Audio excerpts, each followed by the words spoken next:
Hi, my name is XRJ Johnson, and I'm here to talk about the game of football and how the Super Bowl evolved into the game it is today.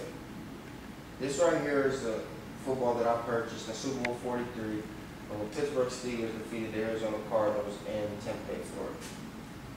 Every year there are two teams that make it to the Super Bowl, and millions of people gather around all across the globe to watch this event. I remember I first started watching the Super Bowl when I was 5 years of age, and I would pick the team based off of their color. Whatever my favorite color was, that would be the team I wanted to win. Basically, I just wanted to be a part of the experience with my friends and family watching the game.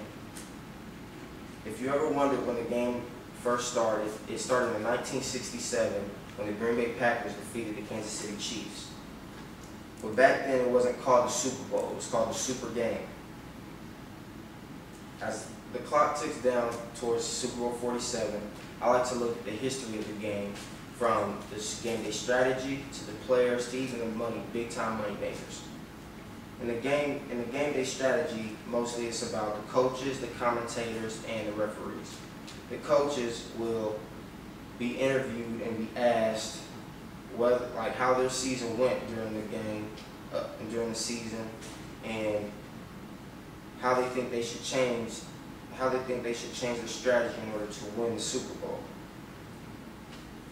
Commentators will talk about the game all the way up until the game, leaving you on the edge of your seat and excited. But the way it evolved is back then there were only two commentators, as now there's many commentators and many of them are even women. And the referees can also change the game. If they make a bad call, then your strategy will have to change instantly. And the game day strategy isn't the only thing that leaves us glued to our seats. I think it's our idols and our team and our favorite teams, because depending on what all the plays they make and the decisions they make, it gives us something to talk about for many years to come. Back in 1967, there was a cornerback by the name of Herb Allen, who was a Hall of Famer who played for the Green Bay Packers. He was asked whether he would like to play for Miami or Los Angeles. And his response would be he would be happy to play for anybody for $15,000. The Super Bowl today has evolved in many ways from players to prizes. It's evolved anyway from players by the salaries, the uniforms and equipment, and the awards they get. The salaries first coming into the league nowadays is $300,000 to $600,000, opposed to hourly's $15,000. Uniforms have also gotten better. Back then they had leather helmets and small shoulder pads that really didn't prevent any injuries and was probably the worst equipment you could have for a brutal contact sport. Nowadays we have extra padding, like extra padding in helmets for concussions, and also extra padding for other injuries that we want to prevent. And also the uniform. And also the prizes have changed as well. Back then, you only won an MVP. If you won an MVP, you would only get a trophy. But nowadays, if you would win a trophy and also get an automobile.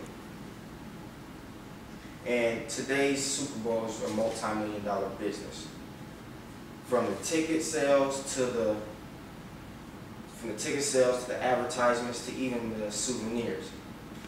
The ticket sales will go anywhere from $1,700 to $6,000, and basically the advertisements would basically make $203 million for that network that shows the Super Bowl.